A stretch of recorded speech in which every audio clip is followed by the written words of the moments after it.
암 환자 데리고 다니면 재수 없어. 집에서 약이나 먹고 있어. 사위가 내 딸에게 내뱉은 말이었습니다. 암 수술 실밥도 안 뽑힌 딸을 침대에 눕혀둔 채 그 인간은 캐리어를 끌고 나갔어요. 시어머니와 시누이는 현관에서 킬킬거리며 명품 가방을 들고 기다리고 있었죠. 내 딸 통장에서 몰래 빼낸 암 치료비 5천만 원, 그 돈으로 그들은 두바이행 퍼스트 클래스에 올랐습니다. 하지만 그들은 몰랐어요.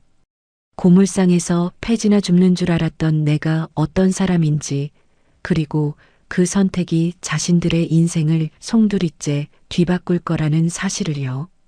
사연 시작 전 구독과 좋아요를 눌러주시면 그곳에 행운이 가득하시기를 바라겠습니다. 안녕하세요. 저는 서울 외곽에서 고물상을 운영하는 77살 황금자라고 합니다.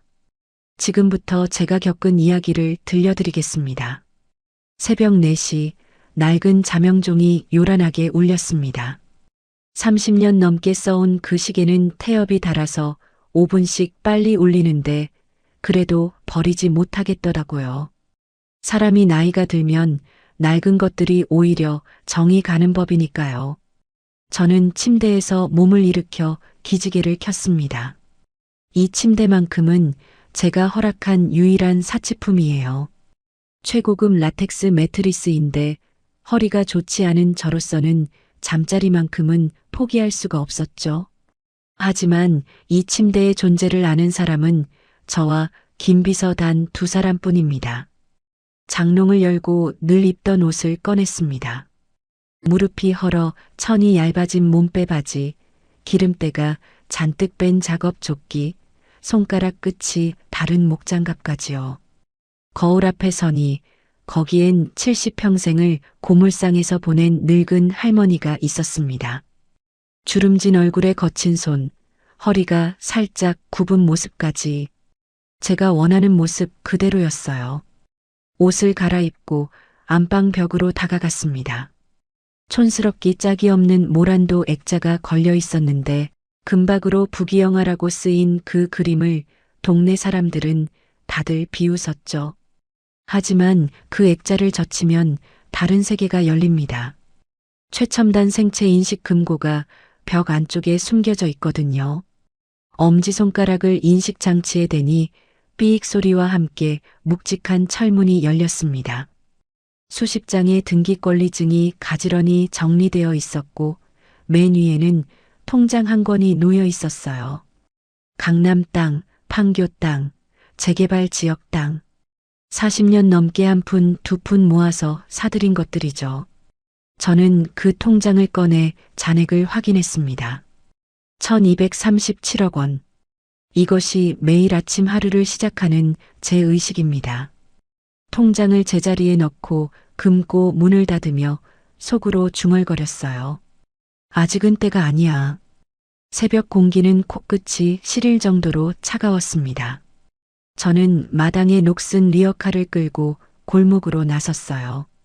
바퀴가 삐걱거리는 소리가 고요한 새벽을 깨웠죠. 이 리어카도 20년은 됐을 겁니다. 기름칠을 해줘야 하는데 일부러 안 합니다. 소리가 요란해야 사람들이 저를 불쌍한 노인으로 봐주니까요. 골목을 돌아 큰 길로 나오니 슈퍼 앞에서 김씨 아주머니가 셔터를 올리고 있었습니다. 그 슈퍼가 들어선 건물이 사실 제 소유라는 걸 김씨 아주머니는 꿈에도 모릅니다. 금자 할머니, 이 새벽부터 또 나오셨네. 고생이 많으셔. 모료 새벽에 나와야 좋은 거 먼저 줍지. 김씨 아주머니가 유통기한 하루 남은 우유팩을 건네줬습니다. 고맙기도 했지만 마음이 묘했어요. 사실 저는 3년째 임대료를 동결해주고 있거든요. 주변 시세가 2배로 올랐는데도요. 아침 8시쯤 고물상에 도착해 고철을 분류하고 있는데 검은색 고급 승용차가 흙탕물을 튀기며 들어왔습니다. 엔진 소리만 들어도 알 수 있었어요. 사위 박준성이었습니다. 번쩍이는 차 문이 열리고 준성이가 내렸습니다. 명품 구두를 신고 있었는데 발밑에 진흙을 보더니 인상을 확 찌푸렸어요. 그러고는 발끝으로 아장아장 걸어왔습니다. 마치 발레리나처럼요. 준성이가 손수건으로 코를 막으며 말했어요. 장모님, 제발 이 냄새 나는 짓 좀 그만두세요. 제가 본부장급으로 승진할 사람인데 장모가 고물상한다고 소문나면 창피해서 원. 저는 허리를 깊이 굽히며 미안한 표정을 지었습니다. 아이고, 박서방. 미안해. 늙은이가 하는 일이 이것밖에 없어서. 그나저나 본부장 승진한다며? 축하해. 사실 저는 알고 있었습니다. 준성이가 본부장은커녕 만년 대리라는 걸요.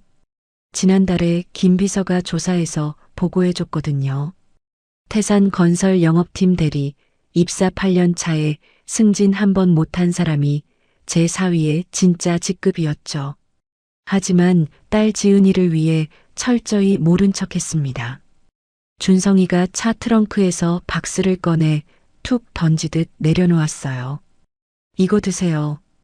홍삼 드링크인데 회사에서 협찬받은 겁니다. 포장을 보니 유통기한이 이틀밖에 남지 않았더군요. 폐기 처분할 걸 가져온 게 분명했지만 저는 감격한 표정을 지었습니다. 아이고, 이런 비싼 걸. 박서방 고마워. 저는 준성이 구두에 묻은 진흙을 보고 걸레를 들었어요. 잠깐만, 구두 좀 닦아줄게. 하지만 준성이는 화들짝 놀라며 두 발짝 물러섰습니다. 더러운 걸 본 것처럼 얼굴을 일그러뜨리면서요. 됐어요. 장모님, 그 손으로 만지지 마세요. 기름때 묻잖아요. 가슴에 비수가 꽂히는 것 같았습니다. 하지만 티를 내지 않았어요. 그때 준성이가 급히 움직이는 바람에 서류 가방에서 종이 뭉치가 땅으로 떨어졌습니다. 서둘러 차에 타느라 그걸 못 본 사이 저는 발로 밟아 숨겼어요. 차가 먼지를 일으키며 사라진 뒤 서류를 펼쳐봤습니다. 순간 숨이 턱 막혔어요. 태산 건설 대회비라는 빨간 도장이 찍힌 문건이었는데 제 고물상 부지 매입에 관한 계약서 초안이었습니다. 그런데 매입가가 말이 안 됐어요. 시세가 1,000억 원이 넘는 땅인데 200억 원도 안 되는 금액이 적혀 있었거든요. 시세의 30%도 안 되는 헐값이었죠. 그리고 옆 칸에는 중개수수료라는 명목 아래 박준성이라는 이름과 2억 원이 선명하게 적혀 있었습니다. 제 땅을 헐값에 팔게 만들고 리베이트를 챙기려 했던 겁니다. 제 손이 부들부들 떨렸습니다. 분노보다 허탈함 때문이었어요. 암 수술을 앞둔 아내의 친정 어머니를 상대로 사기를 치다니. 저는 서류를 4번 접어 앞치마 깊숙한 주머니에 밀어 넣었습니다. 증거는 확보했어요. 오후에 딸이 입원한 병원 특실을 찾았습니다. 이 비용은 제가 병원장에게 부탁해 몰래 낸 건데 사위가 할인받아 잡아준 것처럼 꾸며달라고 했죠. 사위 체면을 세워주려는 마음이었어요. 병원장은 제 건물에 클리닉을 운영하는 세입자거든요. 이 정도 부탁쯤이야 흔쾌히 들어줬습니다. 병실 문을 열자 지은이가 침대에 앉아 있었습니다. 얼굴이 누렇게 떠 있었고 광대뼈가 도드라질 만큼 수척했어요.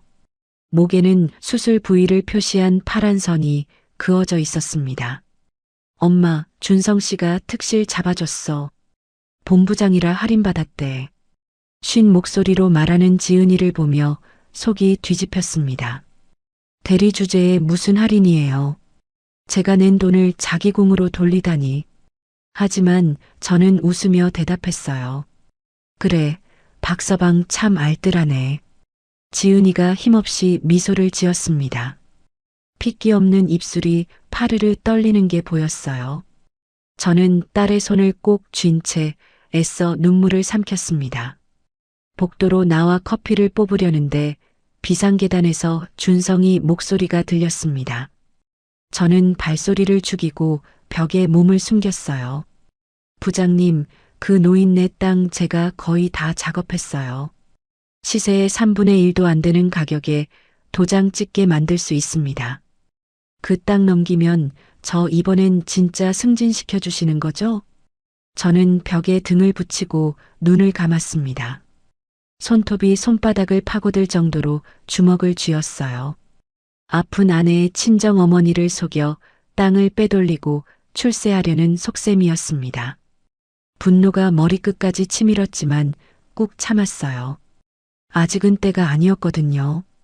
그때 병실 쪽이 시끄러웠습니다. 사돈 황 여사와 시누이 민지가 와 있었어요. 빈손이었습니다. 아이고 사돈, 오셨어요? 저는 허리를 깊이 굽혔습니다. 황 여사가 저를 위아래로 훑어보더니 노골적으로 인상을 찌푸렸어요. 기름때 묻은 작업 조끼와 낡은 몸빼 바지가 눈에 거슬렸나 봅니다. 사돈, 그 옷차림 좀 어떡해요.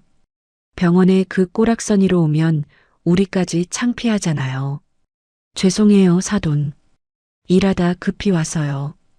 황 여사가 병실을 둘러보더니 혀를 찼습니다. 건조하네. 가습기가 어딨어? 사돈, 가습기 좀 사다 줘요. 민지가 옆에서 거들었어요. 저는 옳게 간병한다고 스트레스가 이만저만이 아니에요. 기가 막혔습니다. 지은이가 입원한 지 일주일인데 오늘 처음 왔으면서요. 그것도 빈손으로요. 과일 한 봉지, 죽 한 그릇도 없이 왔으면서 심부름까지 시키다니. 며느리가 암 수술을 앞두고 있는데 이게 시어머니가 할 짓입니까? 하지만 저는 속마음을 감추고 고개를 끄덕였습니다. 마트로 걸어가며 주먹을 꽉 쥐었습니다. 손톱이 손바닥에 박힐 정도였어요. 내 딸이 암 수술을 앞두고 있는데 사위는 장모 땅이나 팔아먹으려 하고 시댁은 심부름이나 시키고 이게 사람 노릇입니까? 그날 밤 고물상으로 돌아와 컨테이너 구석의 비밀 금고를 열었습니다. 낡은 철제 캐비닛 뒤에 숨겨둔 작은 금고에서 또 다른 휴대폰을 꺼냈어요. 제 진짜 전화기입니다. 김전무 나야.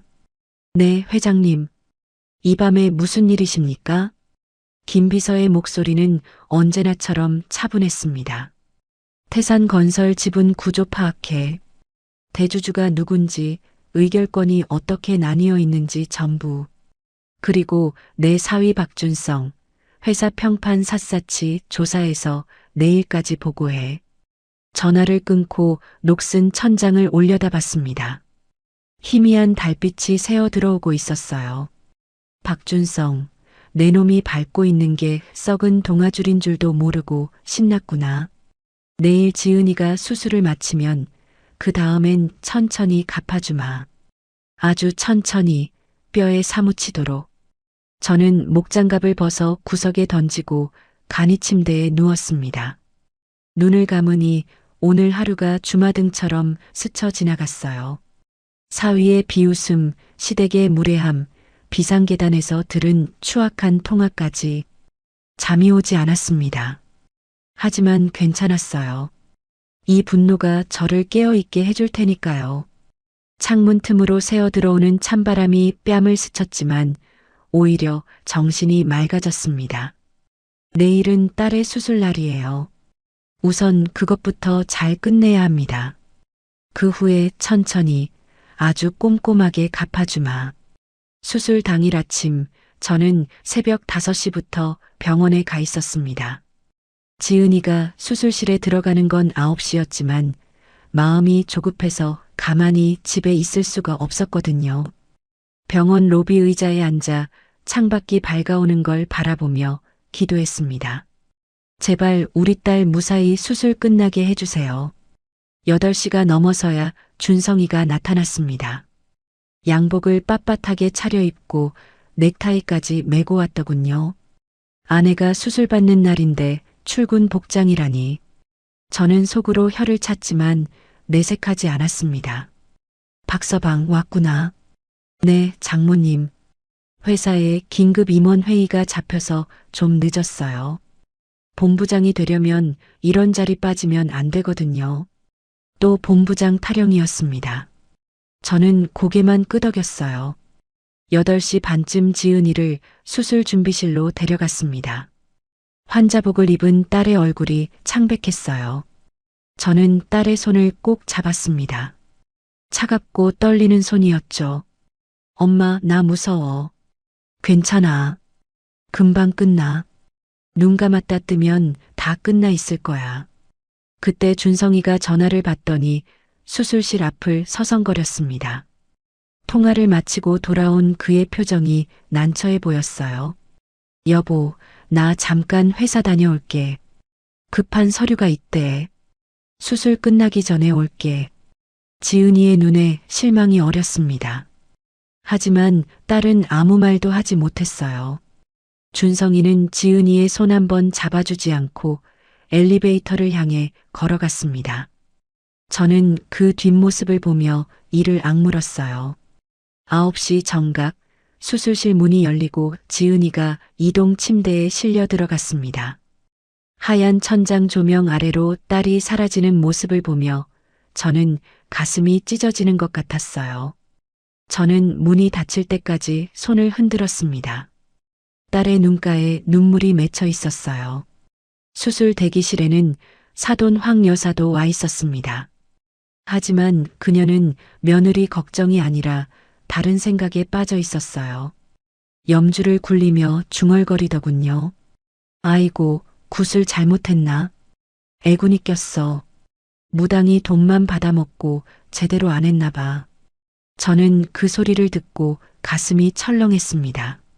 며느리가 암 수술을 받고 있는데 굿 타령이라니. 사람이 어쩌면 저럴 수 있을까요? 4시간이 지나서야 수술실 문이 열렸습니다. 그 4시간 동안 저는 한시도 자리를 뜨지 않았어요. 화장실도 안 가고 밥도 안 먹고 그 자리에 앉아 있었습니다. 반면에 황 여사는 2시간쯤 지나자 허리 아프다며 병원 카페로 가버렸고 준성이는 끝내 나타나지 않았어요. 담당 의사가 나와서 말했습니다. 수술은 잘 끝났습니다. 다만 림프절로 전이가 좀 있어서 회복에 시간이 걸릴 겁니다. 일주일 정도 입원이 필요해요. 저는 두 손을 모으고 연신 감사하다고 고개를 숙였습니다. 우리 딸이 살았어요. 그것만으로도 감사했습니다. 회복실에서 깨어난 지은이의 첫 마디는 남편을 찾는 것이었어요. 준성 씨는요? 저는 말문이 막혔습니다. 준성이는 수술이 끝날 때까지 돌아오지 않았거든요. 저는 거짓말을 했어요. 회사에 급한 일이 있대. 곧 올 거야. 나중에 안 사실이지만 준성이는 그날 회사가 아니라 사우나에 있었습니다. 김 비서가 조사해서 알려줬어요. 아내가 암 수술을 받는 동안 사우나에서 낮잠을 잔 거죠. 일주일 후 퇴원 날이 되었습니다. 저는 아침 일찍 병원으로 가려고 준비를 하고 있었어요. 그때 지은이에게서 전화가 왔습니다. 수화기 너머로 울음소리가 들렸어요. 엄마, 집에 아무도 없어. 너무 추워. 저는 심장이 쿵 내려앉았습니다. 뭐라고? 박서방은? 몰라. 전화도 안 받아. 시어머니도 민지도 다 연락이 안 돼. 저는 택시를 잡아 타고 딸의 신혼집으로 달려갔습니다. 그 집은 사실 제가 전세금을 대준 곳이에요. 지은이는 모르지만요. 현관문을 열자마자 냉기가 확 밀려왔습니다. 이게 사람 사는 집입니까? 보일러가 꺼져 있었어요. 12월 한겨울에 빈집처럼 차가웠습니다. 거실 탁자 위에 메모지 한 장이 덩그러니 놓여 있었어요. 지은아, 간병하느라 우리 가족이 너무 지쳐서 힐링 좀 하고 올게. 냉장고에 죽 있으니까 챙겨 먹어. 저는 그 메모를 보고 손이 떨렸습니다. 간병이라니요. 이 사람들이 간병을 한 적이 있나요? 지은이가 입원해 있는 일주일 동안 제가 매일 병원에 갔지만 시댁 식구들은 첫날 잠깐 얼굴 비추고는 코빼기도 안 비쳤어요. 힐링이 필요한 건 수술받은 지은이지 저 사람들이 아니었습니다. 냉장고를 열어봤습니다. 텅 빈 선반에 편의점에서 산 것 같은 죽 2개가 있었는데 유통기한이 오늘까지였어요. 싱크대에는 설거지거리가 산더미처럼 쌓여 있었고 방바닥에는 과자 부스러기가 널려 있었습니다.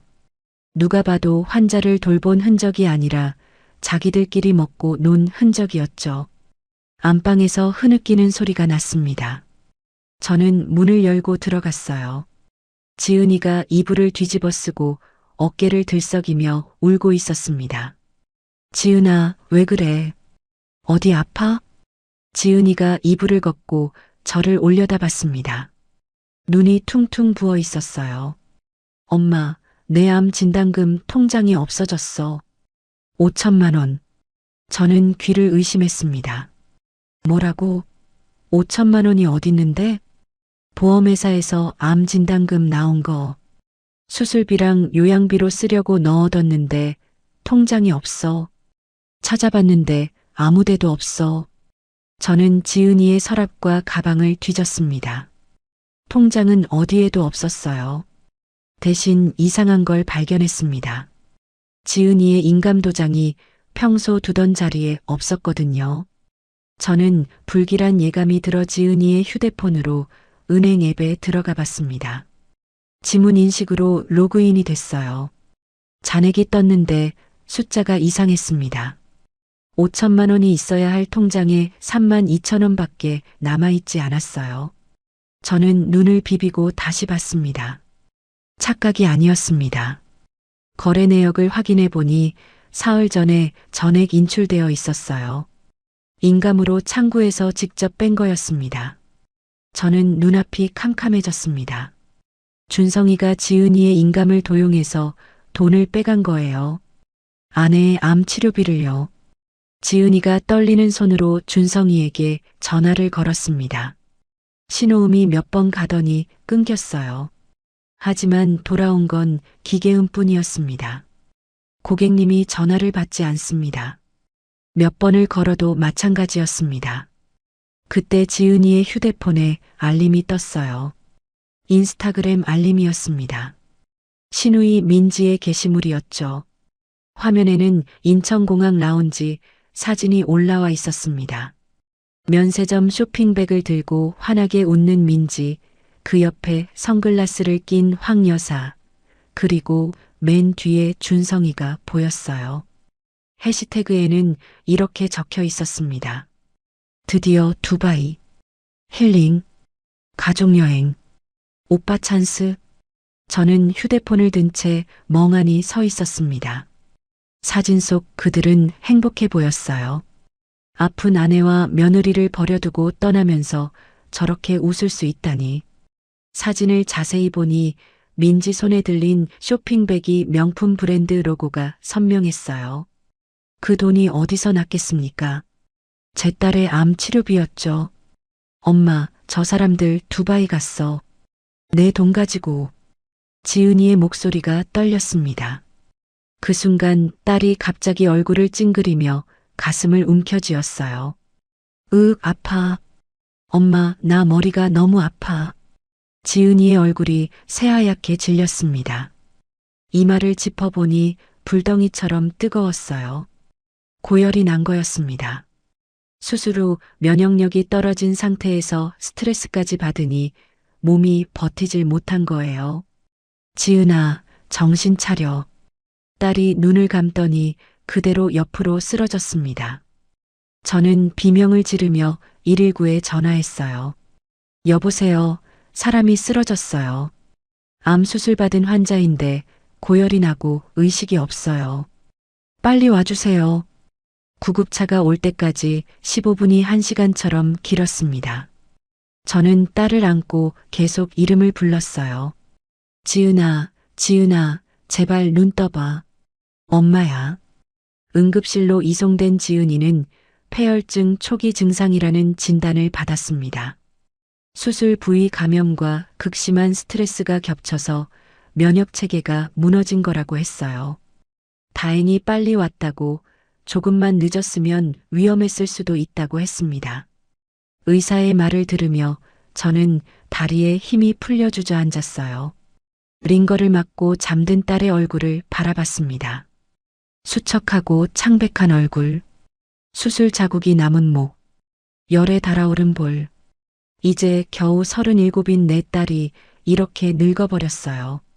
결혼 전에는 웃음이 끊이지 않던 아이였는데 저는 딸의 손을 잡고 눈물을 흘렸습니다. 이 아이가 뭘 잘못했다고. 아픈 것도 서러운데 남편한테, 시댁한테 이런 취급을 받아야 합니까? 저는 더 이상 참는 것이 미덕이 아니라는 걸 깨달았습니다. 병원 비상계단으로 나가 김 비서에게 전화를 걸었습니다. 제 목소리는 평소와 달리 차갑게 가라앉아 있었어요. 김 전무, 지금 당장 내 사무실로 와. 작업복 벗을 거야. 회장님, 무슨 일이십니까? 사위놈이 두바이로 튀었어. 내 딸 돈 들고. 그리고 태산건설 현황 자료 준비해. 그 회사 대주주가 누군지 확인했지? 네, 확인했습니다. 대주주는 황금자 명예회장님이십니다. 지분 32%요. 저는 입꼬리가 살짝 올라갔습니다. 전화를 끊고 창밖을 내다봤어요. 서울의 야경이 반짝이고 있었습니다.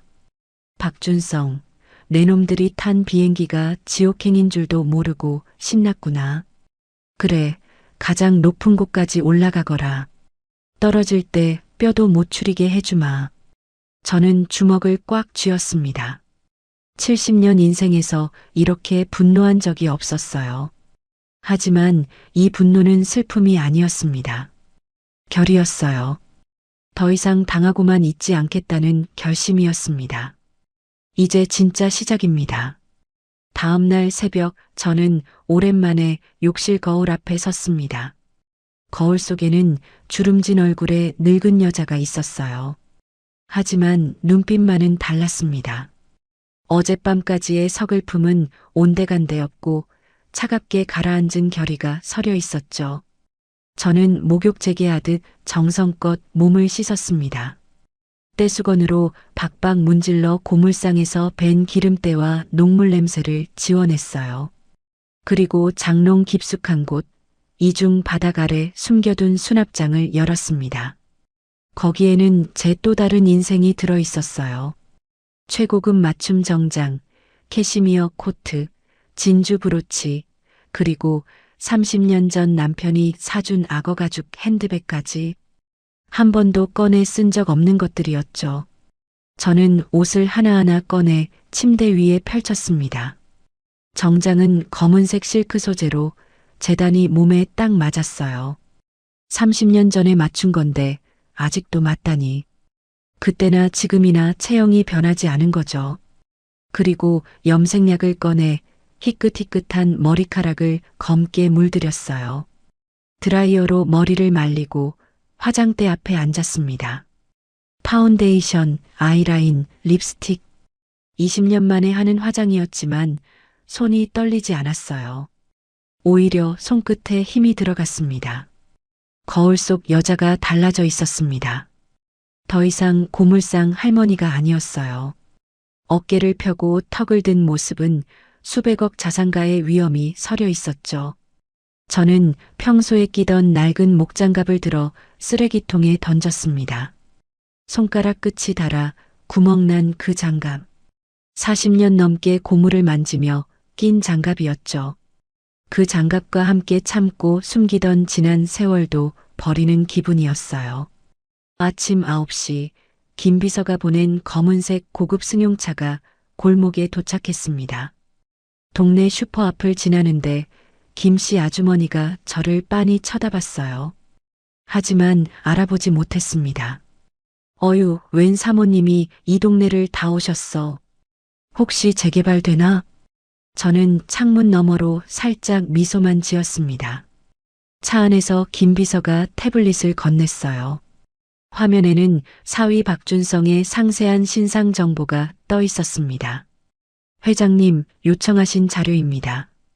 박준성은 태산건설 영업팀 대리로 입사 8년 차입니다. 사내 평판은 최악이에요. 허풍이 심하고 업무 능력은 바닥이라고 합니다. 동료들 사이에서는 입만 살았다고 뒷담화가 자자하더군요. 법인카드 사용 내역은 확인했습니다. 박준성이 쓰고 있는 법인카드는 본부장 명의입니다. 본부장이 부산 출장 간 사이 책상 서랍에서 몰래 가져간 것으로 보입니다. 명백한 절도이자 횡령이에요. 이미 두바이에서 호텔비, 식대, 쇼핑 등으로 1,500만 원 넘게 썼습니다. 저는 고개를 끄덕였습니다. 예상대로였어요. 저 인간은 장모뿐 아니라 회사도 속이고 있었던 겁니다. 10시 정각 태산건설 본사 앞에 도착했습니다. 40층짜리 유리 빌딩이 하늘을 찌를 듯 솟아 있었어요. 이 건물 부지도 원래는 제 땅이었습니다. 20년 전에 장기 임대를 내줬죠. 저는 차에서 내려 정문을 향해 걸었습니다. 구두굽이 대리석 바닥을 또각또각 울렸어요. 로비에 있던 직원들이 일제히 고개를 돌렸습니다. 누군지는 몰라도 범상치 않은 사람이 왔다는 건 느낄 수 있었겠죠. 로비 안내 데스크 직원이 저를 가로막았습니다. 실례지만 어떻게 오셨습니까? 예약이 있으신가요?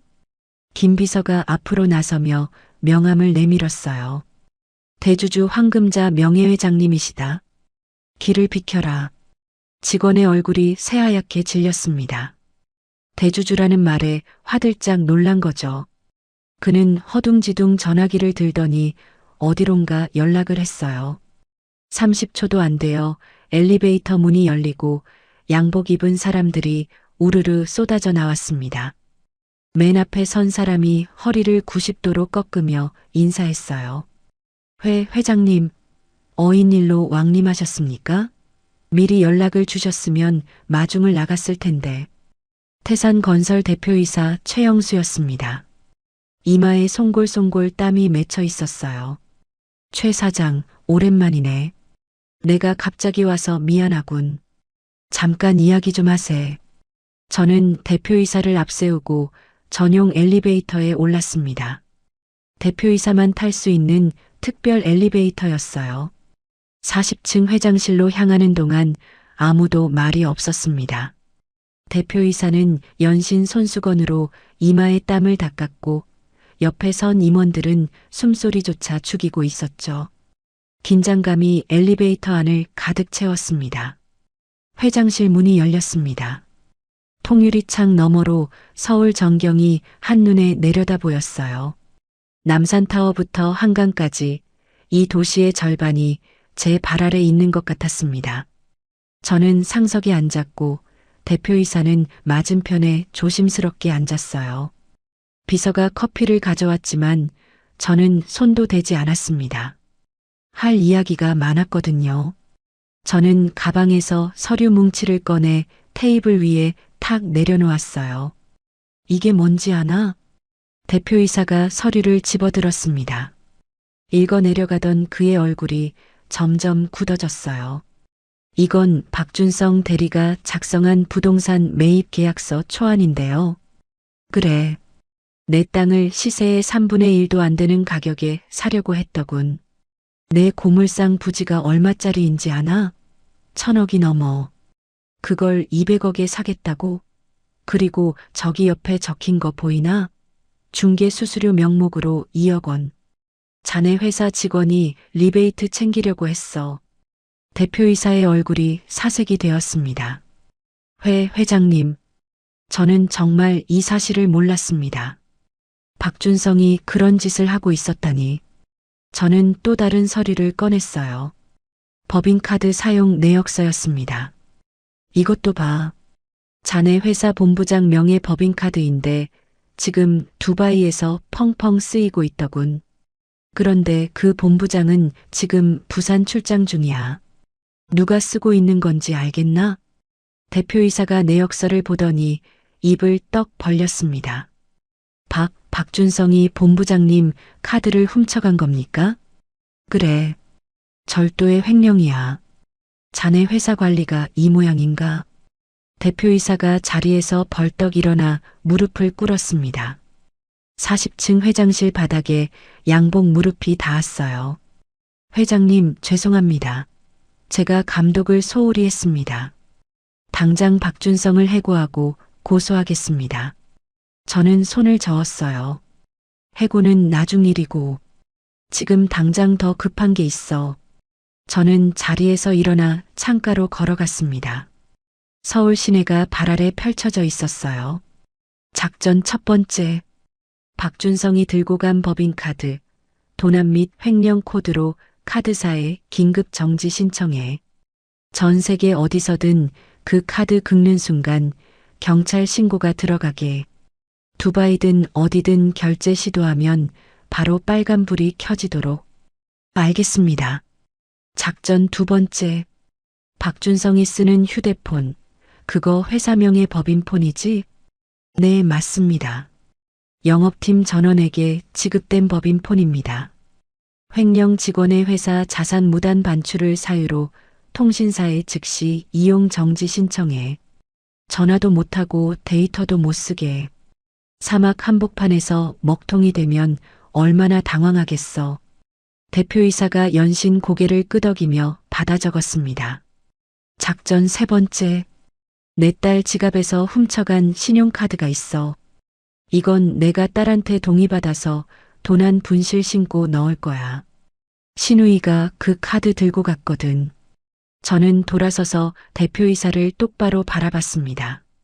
최 사장, 나는 자네 회사 지분 32%를 가진 대주주야. 내 사위가 내 땅을 사기치려 한 것도 모자라 회사 돈까지 횡령했어. 이거 언론에 나가면 주가가 어떻게 될 것 같나? 대표이사의 얼굴이 흙빛으로 변했어요. 이마에 땀방울이 송골송골 맺혔습니다. 회장님, 제발 그것만은. 주가가 폭락하면 회사가 망합니다. 제가 모든 조치를 취하겠습니다. 박준성 건은 철저히 처리하겠습니다. 저는 고개를 끄덕였습니다. 좋아. 그리고 하나 더. 두바이에 믿을 만한 사설 탐정 업체 연결해줘. 저놈들이 뭐라고 다니는지 실시간으로 보고받고 싶어. 사진이랑 영상으로. 놓치는 것 없이 전부 다. 알겠습니다. 현지 교민 네트워크를 통해 최고의 업체를 섭외하겠습니다. 회장실을 나서며 저는 선글라스를 꼈습니다.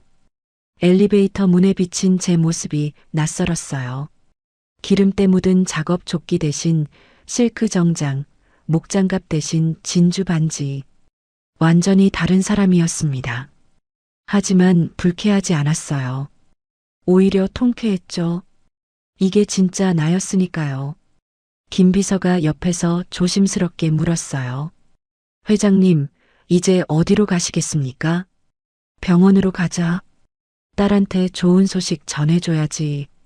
차에 오르며 저는 창밖을 바라봤습니다.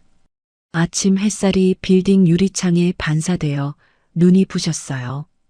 이 도시에서 제가 가진 건물만 해도 10채가 넘습니다. 그런데 그동안 왜 숨어 살았을까요? 딸을 위해서였어요. 돈 때문에 사람들이 변하는 걸 너무 많이 봤거든요. 하지만 이제는 달라져야 합니다. 숨어서 지켜주는 것만으로는 딸을 보호할 수 없다는 걸 깨달았으니까요. 휴대폰을 확인했습니다. 탐정업체에서 첫 번째 보고가 왔더군요. 사진 속에는 두바이 호텔 수영장에서 샴페인을 터뜨리는 준성이 일당이 찍혀 있었어요. 해맑게 웃고 있었습니다. 시어머니 황 여사는 풀장 의자에 누워 선텐을 하고 있었고 시누이 민지는 비키니 차림으로 셀카를 찍고 있었죠. 내 딸이 응급실에서 링거를 맞고 있는 동안 저들은 호화 휴가를 즐기고 있었던 겁니다. 저는 사진을 보며 중얼거렸어요. 그래, 실컷 웃어라. 그 웃음이 울음으로 바뀌는데 이틀도 안 걸릴 테니까. 차창 밖으로 서울의 빌딩 숲이 스쳐 지나갔습니다. 저는 눈을 감고 깊이 숨을 들이쉬었어요. 70년 인생에서 처음으로 가슴이 시원했습니다. 복수의 서막이 올랐어요. 이제 쇼가 시작됩니다. 그날 저녁 저는 병원에서 딸과 함께 저녁을 먹고 있었습니다. 지은이의 안색이 많이 좋아졌어요. 링거를 맞고 푹 쉬었더니 열도 내리고 입맛도 조금 돌아왔죠. 볼에 핏기가 돌기 시작했고 눈빛에도 생기가 돌아왔습니다. 엄마, 이 갈비찜 어디서 시킨 거야? 맛있다. 응, 청담동에 있는 데서 배달시켰어. 많이 먹어. 저는 딸이 밥 먹는 모습을 흐뭇하게 바라봤습니다. 며칠 전 응급실에 실려갔을 때는 정말 가슴이 철렁했는데 이렇게 밥을 먹는 모습을 보니 눈물이 날 것 같았어요. 그때 휴대폰에 알림이 떴습니다. 두바이 탐정업체에서 보낸 실시간 보고였어요. 저는 태블릿을 꺼내 영상을 재생했어요. 화면에는 두바이의 초호화 쇼핑몰 내부가 비쳤습니다. 세계에서 가장 크다는 그 쇼핑몰은 정말 어마어마했어요. 대리석 바닥에 금빛 장식, 천장에서 쏟아지는 샹들리에 조명, 실내에 수족관이 있고 스키장까지 있다더군요. 그 한복판을 준성이 일당이 활보하고 있었죠. 마치 자기네 집 거실인 양뻑이며 걸어다녔습니다. 신우이 민지가 명품 매장 앞에서 환호성을 질렀어요. 손에는 반짝이는 가방이 들려 있었습니다. 가방 하나를 들고 나오더니 준성이에게 매달렸어요. 오빠, 이거 사줘. 400만 원밖에 안 해. 한국에서 사면 500만 원이래. 준성이가 큰 소리로 대답했어요. 그래, 사. 오늘은 내가 다 쏜다. 마음껏 골라. 저는 피식 웃었습니다. 400만 원밖에라니. 남의 돈이니까 저렇게 펑펑 쓰는 거겠죠. 하지만 그 호화로운 시간도 이제 끝입니다. 잠시 후 그들은 쇼핑몰 안에 있는 최고급 레스토랑으로 들어갔어요. 아랍 왕족들이나 간다는 곳이었습니다. 탐정이 보낸 사진에는 메뉴판이 찍혀 있었는데 1인당 50만 원이 넘는 코스 요리였어요. 전복 요리, 와규 스테이크, 캐비어까지. 샴페인까지 시키면 100만 원은 훌쩍 넘을 거예요. 셋이서 밥 한 끼에 300만 원이 넘는 돈을 쓰려는 거죠. 황 여사가 스테이크를 썰며 흡족한 표정을 지었습니다. 아이고, 역시 두바이는 다르네. 우리 아들이 임원되더니 효도를 하네. 준성이가 폰으로 라이브 방송을 켰어요. 화면에 대고 허세를 부렸죠. 여러분, 여기 두바이입니다. 성공한 건설사 임원의 여유. 이게 바로 진짜 인생이죠. 부러우면 지는 거예요. 댓글이 달리기 시작했어요. 부럽다, 대박이다. 어떻게 저렇게 사냐는 반응들이었죠. 준성이는 어깨를 으쓱거리며 우쭐해했습니다. 저는 그 영상을 보며 고개를 저었습니다. 저게 대리 월급으로 가능한 일인가요? 회사 돈 횡령하고 아내 치료비 빼돌려서 저러고 있는 거잖아요. 식사가 끝나고 계산서가 나왔습니다. 총액은 320만 원. 준성이가 자신만만하게 법인카드를 꺼내 직원에게 건넸어요. 저는 화면을 뚫어져라 쳐다봤습니다. 이제 곧 쇼가 시작될 거예요. 직원이 카드를 긁었습니다. 기계에서 삐소리가 났어요. 한 번, 두 번. 직원의 표정이 묘하게 변했습니다. 탐정이 클로즈업한 화면에서 직원의 눈빛이 싸늘해지는 게 보였어요. 손님, 죄송한데 이 카드가 승인 거절되었습니다. 준성이의 얼굴이 굳었어요. 눈이 휘둥그레지더니 이마에 땀이 맺혔습니다. 뭐요? 그럴 리가 없는데. 다시 한번 해봐요. 직원이 다시 긁었지만 결과는 같았습니다. 화면에 뜬 메시지는 도난 카드 사용 불가였어요. 제가 신청한 긴급 정지가 제대로 먹힌 거죠. 준성이가 당황하며 땀을 흘렸습니다. 이마에서 땀이 줄줄 흘러내렸어요. 그때 민지가 나섰습니다. 오빠, 걱정 마. 내가 카드 있어. 민지가 꺼낸 건 제 딸 지은이의 신용카드였습니다. 지갑에서 훔쳐간 거죠. 하지만 그 카드도 이미 도난 분실 신고가 되어 있었어요. 직원이 카드를 긁고는 얼굴이 싸늘해졌습니다. 이 카드도 도난 신고된 카드입니다. 손님, 경찰 부르기 전에 다른 결제 수단 있으시면 주세요. 탐정이 보낸 영상 속에서 그들의 얼굴이 새하얗게 질려가는 게 보였어요.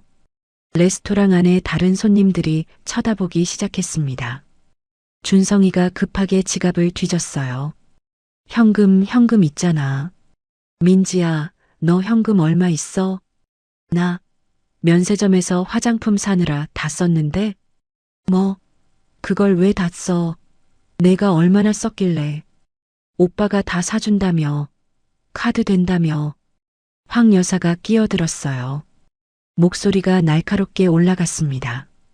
야, 너희 둘이 왜 싸워? 지금 그게 중요해? 준성아, 내가 뭐든 해봐. 내가 본부장이라며. 준성이가 손목에 시계를 풀었습니다. 번쩍이는 고급 시계였어요. 금색 테두리에 다이아몬드가 박혀 있었죠. 이거 맡기면 되잖아. 롤렉스야. 1,000만 원짜리라고. 직원이 시계를 받아들고 자세히 살펴봤습니다. 뒤집어서 보고 빛에 비춰보고 돋보기까지 꺼내 들었어요. 그러더니 코웃음을 쳤습니다. 손님, 이거 가품입니다. 진품이 아니에요. 이런 짝퉁은 여기서 8원짜리도 안 됩니다. 저는 그 장면을 보며 배꼽을 잡았습니다. 롤렉스가 가짜라니. 허세의 끝판왕이었어요. 본부장이라고 거짓말하고 명품 시계도 가짜를 차고 다녔던 거죠.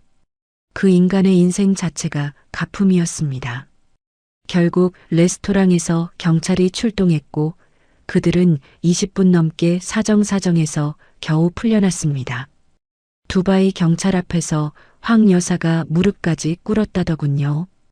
대신 여권 사본을 남기고 이틀 안에 돈을 갚겠다는 각서를 썼죠. 외국에서 먹튀하면 국제 수배가 될 수도 있으니까요.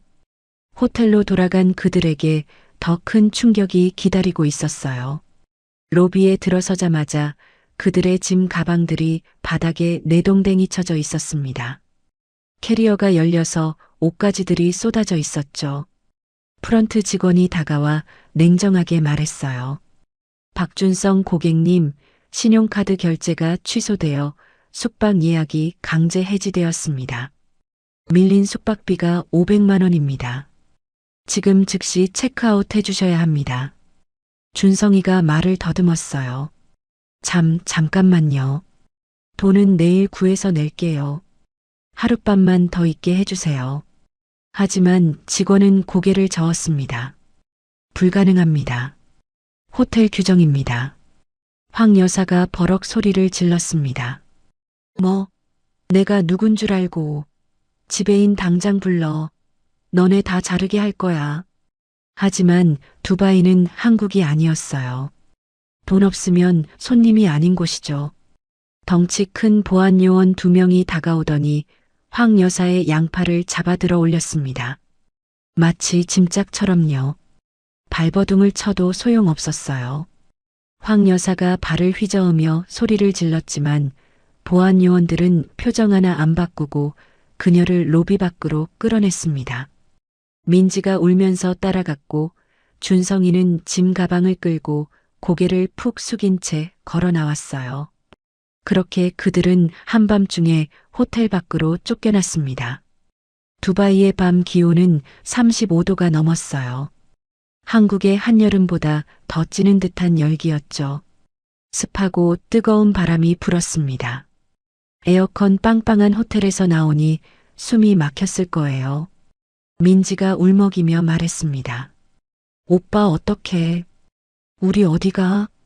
준성이가 휴대폰을 꺼내 어디론가 전화를 걸려 했어요. 회사든 한국 가족이든 누구한테든 연락해서 돈을 구하려고 했겠죠. 하지만 화면에는 서비스 불가라는 글자만 떠 있었습니다. 법인폰이 정지된 거예요. 데이터도 안 되고 전화도 안 되는 완전한 먹통이 된 거죠. 저는 한국의 병원 병실에서 대형 화면으로 그 장면을 지켜봤습니다. 김 비서가 가져온 70인치 휴대용 모니터였어요. 딸 지은이도 침대에서 몸을 일으켜 함께 봤습니다.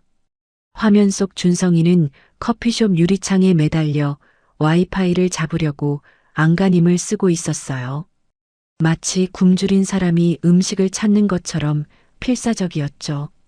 민지는 높은 구두 때문에 발이 부어올라 길바닥에 주저앉아 있었고 황 여사는 부채질을 하며 헐떡거렸습니다. 명품 옷이 땀에 젖어 몸에 달라붙어 있었어요. 지은이가 처음에는 놀란 표정이었어요. 남편과 시댁이 저렇게 비참해지는 모습을 처음 보니까요.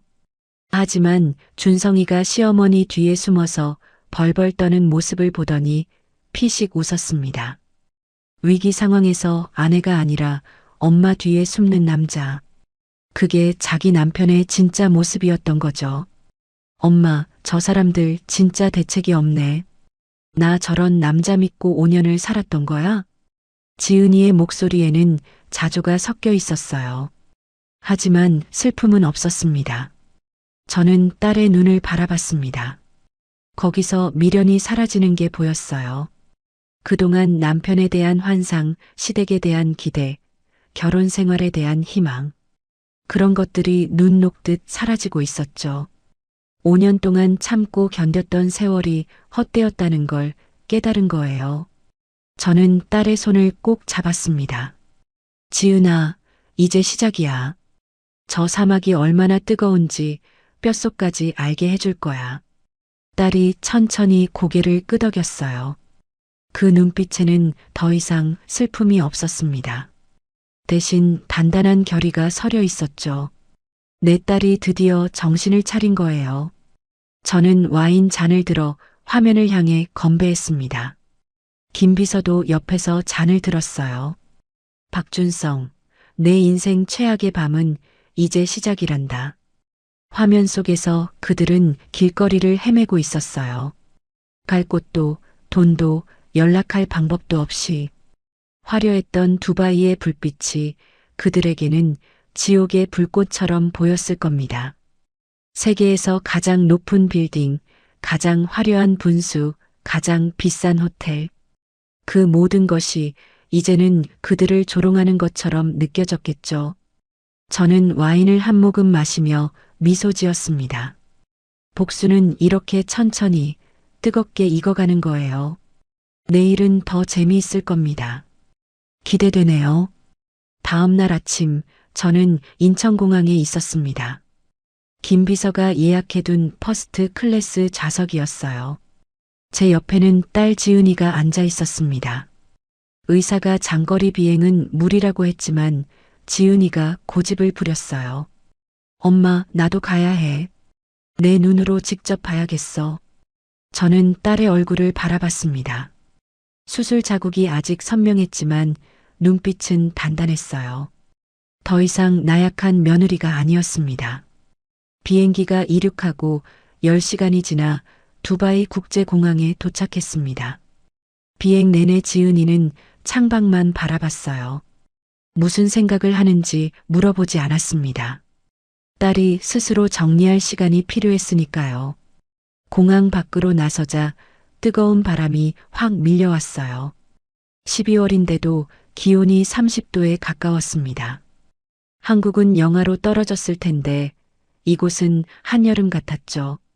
김 비서가 미리 준비해둔 검은색 대형 승용차가 우리를 기다리고 있었습니다.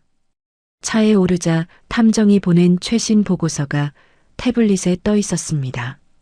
준성이 일당은 지난밤을 공항 의자에서 보냈더군요. 돈이 없으니 숙소를 구할 수가 없었던 거예요. 에어컨 바람이 쌩쌩 나오는 공항이라 덜 덥긴 했겠지만 딱딱한 의자에서 자는 게 편할 리 없었죠. 사진 속에서 황 여사는 의자 3개를 붙여놓고 누워 있었고 민지는 바닥에 가방을 베고 웅크리고 있었습니다. 명품 옷은 구겨질 대로 구겨져 있었어요. 준성이는 벽에 기대 앉아 멍하니 허공을 바라보고 있었습니다.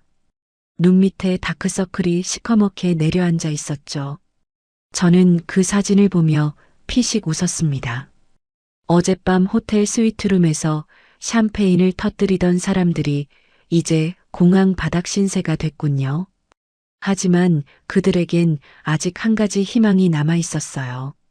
한국에 있는 준성이 아버지, 박영감이었죠. 준성이가 공항 공중전화로 아버지에게 전화를 걸어 돈을 붙여달라고 애원했다고 합니다. 박영감이 300만 원을 송금했고 그 돈으로 그들은 간신히 싸구려 숙소를 잡았어요. 저는 탐정에게 새로운 지시를 내렸습니다. 그들이 묵고 있는 숙소 주소 보내줘. 그리고 사막 투어 차량 한 대 준비해. 제일 낡고 허름한 걸로. 2시간 후 저는 그 숙소 앞에 도착했습니다. 두바이 외곽의 허름한 모텔이었어요. 페인트가 벗겨진 외벽, 녹슨 에어컨 실외기. 화려한 두바이의 이면이었죠. 저는 선글라스를 쓰고 차에서 내렸습니다. 검은색 정장에 진주 목걸이. 이 허름한 모텔과는 어울리지 않는 차림이었어요. 지나가던 현지인들이 힐끗힐끗 쳐다봤습니다. 김 비서가 문을 열어주고 저는 당당하게 로비로 들어갔어요. 에어컨도 제대로 안 돌아가는지 로비 안도 더웠습니다. 프런트에서 방 번호를 확인하고 복도를 걸었어요. 삐걱거리는 나무 바닥, 퀴퀴한 곰팡이 냄새. 벽지는 군데군데 뜯어져 있었고 형광등은 깜빡거렸습니다. 저는 305 앞에 멈춰 섰어요. 안에서 다투는 소리가 새어나왔습니다. 다 내 탓이야. 내가 카드 정지 당하게 뭘 한 거야. 황 여사의 날카로운 목소리였습니다. 저도 모르겠다니까요. 갑자기 왜 그런 건지. 준성이가 변명하는 소리였죠. 저는 문을 똑똑 두드렸습니다. 안이 조용해졌어요. 잠시 후 문이 열리고 준성이의 얼굴이 나타났습니다. 그 순간 준성이의 표정이 얼어붙었어요. 마치 귀신을 본 것처럼요. 장모님? 저는 선글라스를 벗으며 차갑게 웃었습니다. 준성이의 얼굴은 수염이 자라 거칠었고 눈은 충혈되어 있었어요. 하룻밤 사이에 10년은 늙어 보였습니다. 왜 장모가 오면 안 되나? 저는 준성이를 밀치고 방 안으로 들어갔어요. 좁은 방에 침대 2개가 붙어 있었고 바닥에는 짐 가방이 널브러져 있었습니다. 황 여사와 민지가 침대에 앉아 있다가 저를 보고 입을 떡 벌렸어요. 사돈? 여기를 어떻게? 황 여사가 더듬거렸습니다. 저는 그녀를 무시하고 방 안을 둘러봤어요. 에어컨도 제대로 안 나오는지 땀 냄새가 진동했습니다. 저는 창가에 있는 낡은 의자에 앉았습니다. 그리고 가방에서 서류 뭉치를 꺼내 테이블 위에 탁 내려놓았어요. 박준성, 이게 뭔지 알아? 준성이가 서류를 힐끗 보더니 얼굴이 새하얗게 질렸습니다. 그건 제 고물상 부지를 헐값에 사려던 그 계약서였어요. 이건 내가 내 땅을 시세의 3분의 1 가격에 사겠다고 몰래 진행한 거지. 리베이트 2억 원 챙기려고. 방안이 쥐 죽은 듯 고요해졌습니다. 황 여사와 민지도 눈이 휘둥그레졌어요. 저는 또 다른 서류를 꺼냈습니다. 법인카드 사용 내역서였어요. 그리고 이건 내가 훔쳐간 회사 법인카드 사용 내역이야.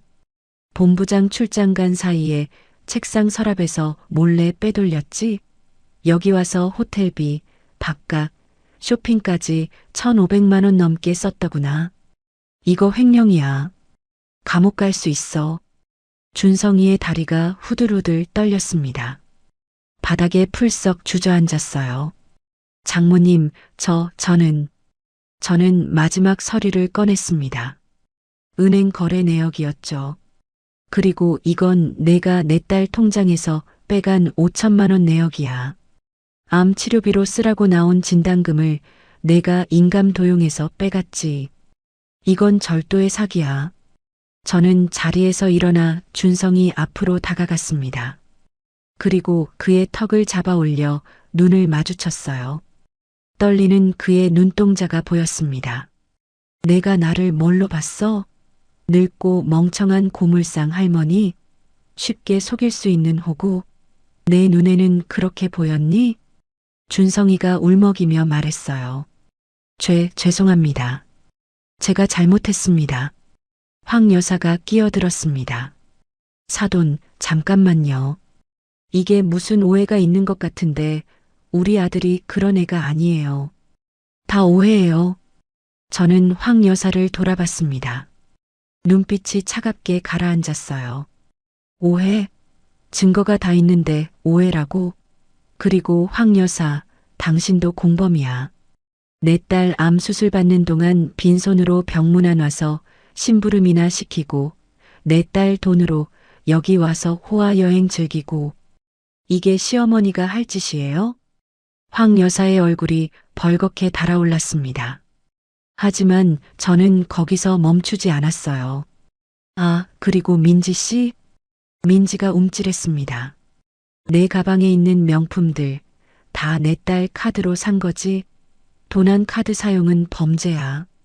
두바이 경찰한테 신고하면 당장 구속이야. 민지가 울음을 터뜨렸습니다. 화장이 번져서 눈밑이 시커멓게 됐어요. 저는 몰랐어요. 오빠가 다 괜찮다고 해서 저는 코웃음을 쳤습니다. 참 뻔뻔하기도 하지요. 그리고 가방에서 휴대폰을 꺼내 김 비서에게 전화했어요. 김 전무, 차 대기시켜. 이 사람들 사막 투어 보낼 거야. 전화를 끊고 저는 그들을 둘러봤습니다. 세 사람 모두 얼굴이 사색이 되어 있었어요. 자, 선택해. 첫 번째, 지금 당장 경찰서 가서 자수하고 한국 송환되어서 재판받기. 두바이 감옥이 어떤지 알아? 세계에서 제일 무섭다더라. 두 번째, 내가 시키는 대로 하기. 뭐로 할래? 준성이가 무릎을 꿇었습니다. 더러운 모텔 바닥에 양복 무릎이 닿았어요. 장모님 살려주세요. 뭐든 할게요. 제발. 저는 천천히 고개를 끄덕였습니다. 좋아. 그럼 따라와. 저는 방을 나서며 뒤를 돌아보지 않았어요. 발소리가 졸졸 따라오는 게 들렸습니다. 로비를 지나 주차장으로 나가니 낡은 사륜구동 차량이 기다리고 있었어요. 세 사람이 어리둥절한 표정으로 차에 올랐습니다. 어디로 가는지 물어볼 엄두도 못 내는 눈치였어요. 저와 지은이는 다른 차에 탔습니다. 지은이가 저를 바라봤어요. 엄마, 우리 어디 가는 거야? 곧 알게 돼. 저는 웃으며 대답했습니다. 차량 2대가 출발했어요. 30분쯤 달리자 도시가 끝나고 사막이 펼쳐졌습니다. 끝없이 이어지는 모래 언덕, 타는 듯한 태양. 두바이의 화려함과는 전혀 다른 풍경이었죠. 모래가 바람에 날려 차창을 때렸고 하늘은 먼지 때문에 뿌옇게 흐려져 있었습니다. 차가 사막 한가운데서 멈췄습니다. 저는 차에서 내려 앞차로 걸어갔어요. 그들도 차에서 내렸습니다. 발이 모래에 푹푹 빠졌어요. 사방이 모래뿐이었어요. 도로도 건물도 사람도 없었습니다. 도시는 저 멀리 아지랑이처럼 흔들리고 있었어요. 기온은 40도를 넘었을 겁니다. 숨을 쉴 때마다 뜨거운 공기가 폐를 태우는 것 같았죠. 저는 준성이를 바라보며 말했습니다. 여기가 내가 보낼 곳이야. 사막 한복판. 물도 없고 그늘도 없고 도움 요청할 곳도 없어. 어때 두렵니게? 준성이가 벌벌 떨며 외쳤어요. 장모님, 이러시면 안 돼요. 저희 죽으라는 거예요? 저는 차갑게 웃었습니다. 죽이진 않아. 대신 내가 내 딸한테 한 짓 똑같이 느껴봐. 아픈 아내 버려두고 호화 여행 온 기분이 어땠어?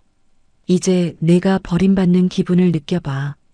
저는 운전사에게 신호를 보냈어요. 차량이 출발했습니다. 세 사람만 사막에 남겨두고요. 물도 없이 그늘도 없이. 뒤돌아보니 그들이 차를 향해 뛰어오며 소리치고 있었습니다. 모래에 발이 빠져 넘어지면서도 필사적으로 뛰었어요. 하지만 차는 멈추지 않았습니다. 지은이가 물었습니다. 엄마, 저 사람들 진짜 저기 두고 가는 거야? 저는 미소 지었어요. 걱정 마. 2시간 후에 데리러 갈 거야. 그 정도면 충분히 반성할 시간이지. 죽지는 않아. 하지만 평생 잊지 못할 거야. 창밖으로 점점 작아지는 세 개의 점이 보였습니다. 뜨거운 모래바람 속에서 허우적대는 그들의 모습이요. 저는 그 모습을 보며 생각했어요. 이건 시작일 뿐이야. 진짜 심판은 한국에 돌아가서 시작된다. 내 놈들이 내 딸한테 한 짓 10배로 갚아주마. 두바이에서 돌아온 지 3일째 되는 날이었습니다. 저는 고물상에서 평소처럼 일하고 있었어요. 녹슨 철판을 분류하고 고장난 가전제품을 정리하고, 물론 진짜 일하는 건 아니었죠. 손은 움직이지만 머리는 다음 수순을 준비하면서 시간을 보내고 있었습니다.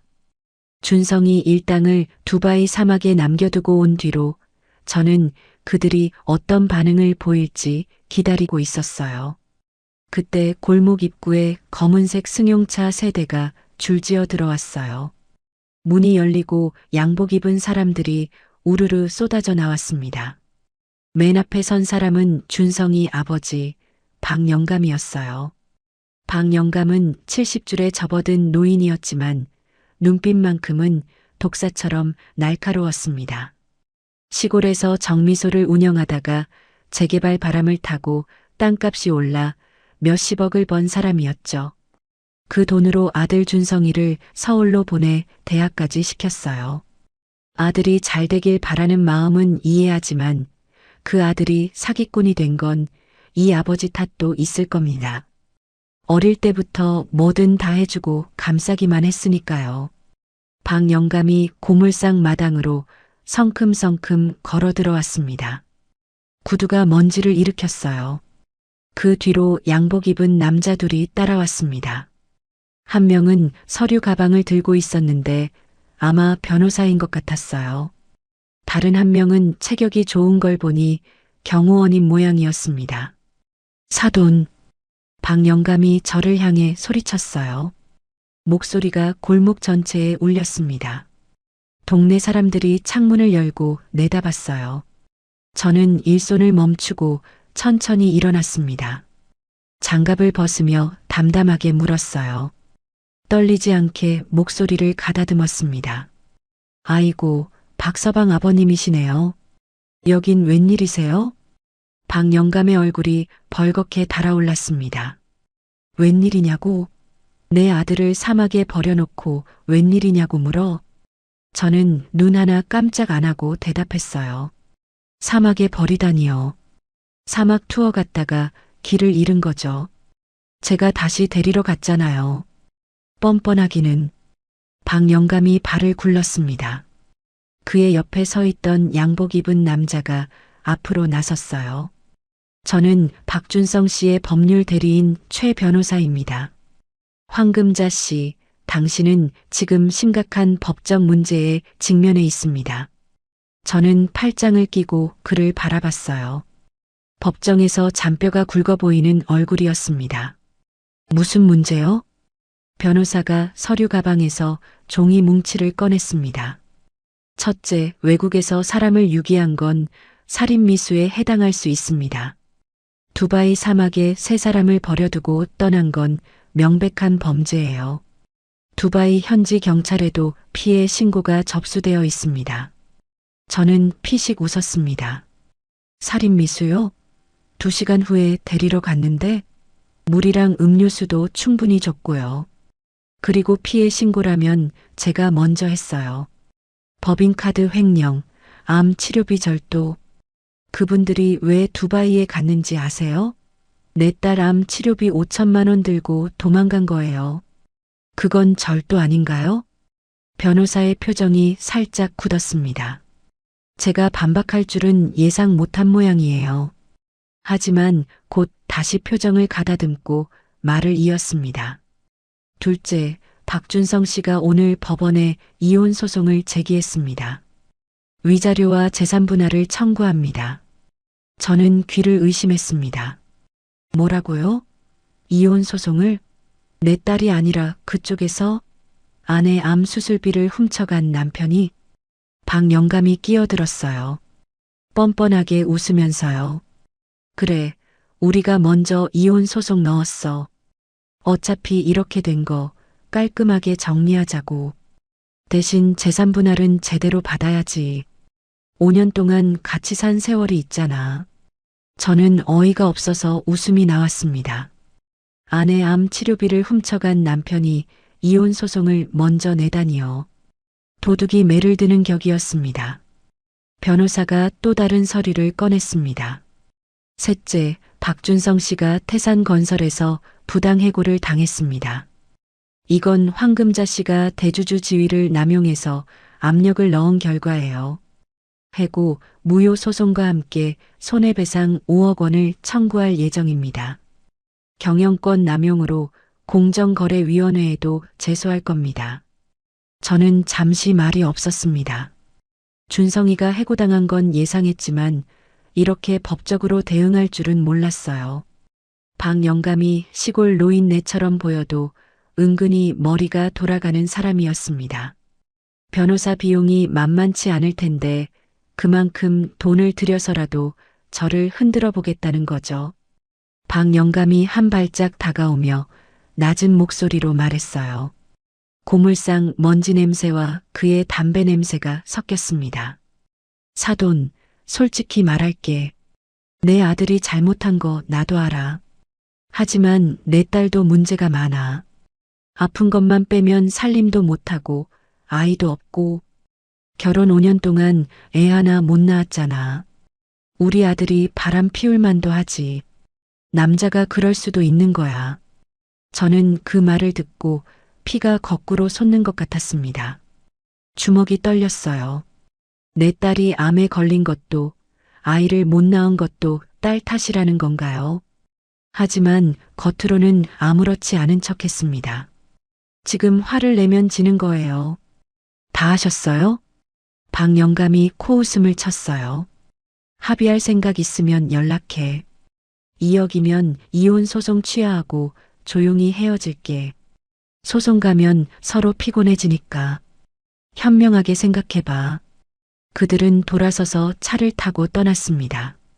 골목의 먼지만 풀썩 일었어요. 검은색 승용차 세대가 줄지어 빠져나가는 모습이 마치 장례 행렬 같았습니다. 저는 그 자리에 서서 한참을 움직이지 못했습니다. 분노가 아니었어요. 오히려 놀라움이었죠. 저 인간들이 저렇게까지 뻔뻔할 줄은 몰랐습니다. 피해자인 척 가해자 행세를 하다니. 아내 돈을 훔쳐간 남편이 위자료를 달라고 하다니. 세상에 이런 일이 있나 싶었어요. 그날 저녁 지은이가 울면서 전화를 걸어왔어요. 엄마, 준성이가 이혼 소송 넣었대. 위자료 5천만 원에 재산분할 3억 원 청구했어. 내가 잘못해서 결혼 생활이 파탄났다는 거야. 내가 아파서 살림을 못해서 남편이 힘들었다나? 내가 뭘 잘못했다고. 딸의 목소리가 떨리고 있었어요. 울음 섞인 그 소리가 제 가슴을 찢었습니다. 암 수술을 받고 회복 중인 딸이 이런 스트레스까지 받다니. 저는 딸의 목소리를 들으며 가슴이 미어졌습니다. 지은아, 울지 마. 걱정하지 말고. 엄마가 다 해결할게. 저 인간들이 감히 누굴 건드린 건지 알게 해줄 거야. 전화를 끊고 저는 김 비서에게 연락했습니다. 김전무, 우리 쪽 변호사팀 소집해. 제일 잘하는 사람들로. 그리고 박영감 재산 내역 전부 조사해. 정미소 땅 어떻게 샀는지, 세금은 제대로 냈는지, 재개발 보상금 받을 때 뭔가 꼼수 부린 건 없는지 싹 다 파봐. 알겠습니다, 회장님. 그리고 준성이 행적도 더 조사해. 회사에서 횡령한 거 말고 다른 건 없는지. 도박이든 빚이든 여자든 다 파네. 네, 즉시 착수하겠습니다. 다음 날 또 다른 일이 터졌습니다. 인터넷 기사에 제 고물상 사진이 올라온 거예요. 제목은 이랬습니다. 고물상 할머니 사위를 두바이 사막에 유기. 부제는 시어머니 증언, 며느리 때문에 아들 인생 망했다였어요. 시어머니 황 여사가 올린 제보였습니다. 황 여사가 언론 플레이를 시작한 거죠. 기사에는 사막에서 찍힌 사진도 있었어요. 세 사람이 모래 위에 주저앉아 있는 모습이었죠. 누가 봐도 불쌍해 보이게 찍었더군요. 기사 댓글에는 온갖 말이 달렸어요. 장모가 미쳤다. 시어머니가 불쌍하다. 사위가 뭘 얼마나 잘못했길래 저 나이에 그런 짓을 하다니. 사람들은 사건의 전모도 모르면서 제 편을 들거나 욕을 했습니다.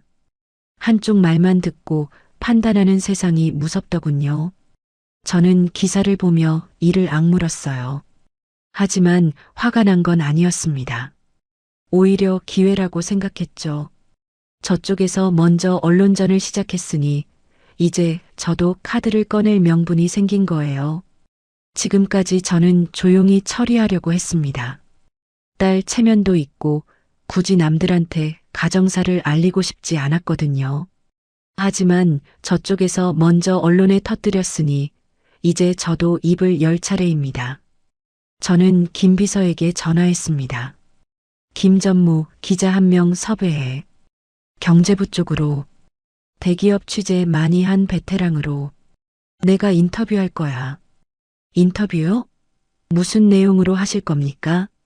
고물상 할머니의 정체. 천억 자산가 황금자의 진짜 이야기. 그리고 사위가 저지른 범죄들.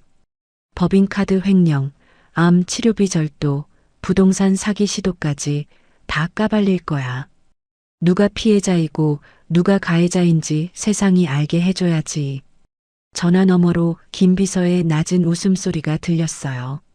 알겠습니다, 회장님. 최고의 기자로 준비하겠습니다. 사회부가 아니라 경제부 에이스로요. 천억 자산가의 반격. 이거 대박 터지겠습니다. 기대해. 이번에 제대로 한 방 먹여줄 거야. 저는 전화를 끊고 창밖을 내다봤습니다. 골목 끝으로 저녁 노을이 물들고 있었어요. 하늘이 불타는 것처럼 붉었습니다. 박영감, 당신이 먼저 전쟁을 선포했어. 좋아, 받아주지. 그런데 말이야, 칼을 뽑았으면 무라도 썰어야 하는 법이지. 내가 뽑은 칼이 누구 목을 벨지 두고 보자. 저는 낡은 의자에 앉아 천천히 미소 지었습니다. 작전이 머릿속에서 그려지고 있었어요. 저들은 모릅니다. 지금 자기들이 덫에 발을 들여놓았다는 걸요. 법인카드 횡령 증거, 암 치료비 절도 증거, 부동산 사기 시도 증거. 제 손에는 폭탄이 가득합니다. 저쪽에서 소송을 걸어왔으니 이제 그 법정에서 모든 걸 터뜨려 줄 거예요. 사흘 후면 모든 게 뒤집어집니다. 인터뷰 기사가 나가는 날 세상은 진실을 알게 될 겁니다. 누가 피해자이고 누가 가해자인지. 그때까지 조금만 더 참으면 돼요. 사흘 후 아침 저는 강남의 한 호텔 스위트룸에 앉아 있었습니다. 오늘은 인터뷰 기사가 나가는 날이에요. 밤새 잠을 설쳤습니다. 긴장돼서가 아니라 기대가 됐거든요. 드디어 진실이 세상에 공개되는 날이니까요. 김 비서가 섭외한 기자는 경제부 에이스 기자였습니다. 대기업 비리 전문으로 유명한 사람이었죠. 특종의 목마른 기자와 폭로할 거리가 산더미인 제가 만났으니 좋은 기사가 나올 수밖에 없었어요. 9시 정각 휴대폰에 알림이 떴습니다. 기사가 올라간 거예요. 제목은 이랬습니다. 단독 고물상 할머니의 정체는 천억 자산가, 사위의 충격적 범죄 행각 공개. 저는 기사를 천천히 읽어내려갔어요. 기자가 제 이야기를 잘 정리해줬더군요. 기사 내용은 충격적이었습니다. 서울 외곽의 허름한 고물상 주인 황금자 씨가 사실은 강남, 판교, 재개발 지역에 1200억 원 이상의 부동산을 보유한 자산가라는 것. 40년 동안 정체를 숨기고 딸을 키워온 어머니의 사연이 상세히 적혀 있었어요. 그리고 그녀의 사위 박준성이 저지른 범죄 목록이 나열되어 있었습니다. 첫째, 회사 법인카드 1,500만 원 횡령. 본부장 출장 중 책상에서 몰래 빼간 것. 둘째, 장모의 부동산을 시세의 3분의 1에 빼돌리려 한 사기 시도. 리베이트 2억 원 챙기려 했음. 셋째, 암 투병 중인 아내의 치료비 5천만 원 절도. 인감 도용. 넷째, 가족여행을 빙자한 두바이 도피. 아내는 병원에 버려두고. 기사에는 증거 자료도 첨부되어 있었습니다. 법인카드 사용 내역서, 부동산 계약서 초안, 은행거래 내역서. 모두 제가 제공한 것들이었죠. 기사가 올라가자마자 댓글이 폭주했어요. 실시간 검색어 1위에 고물상 할머니가 올랐습니다. 어제까지 저를 욕하던 사람들이 손바닥 뒤집듯 태도를 바꿨어요. 장모님이 1,000억 자산가였어? 대박이다. 이거 영화로 만들어야 함. 사위가 진짜 쓰레기네. 아내 암 치료비를 훔쳐가다니. 인간이 아니다. 시어머니가 피해자인 척 언론 플레이 했구나. 역겹다.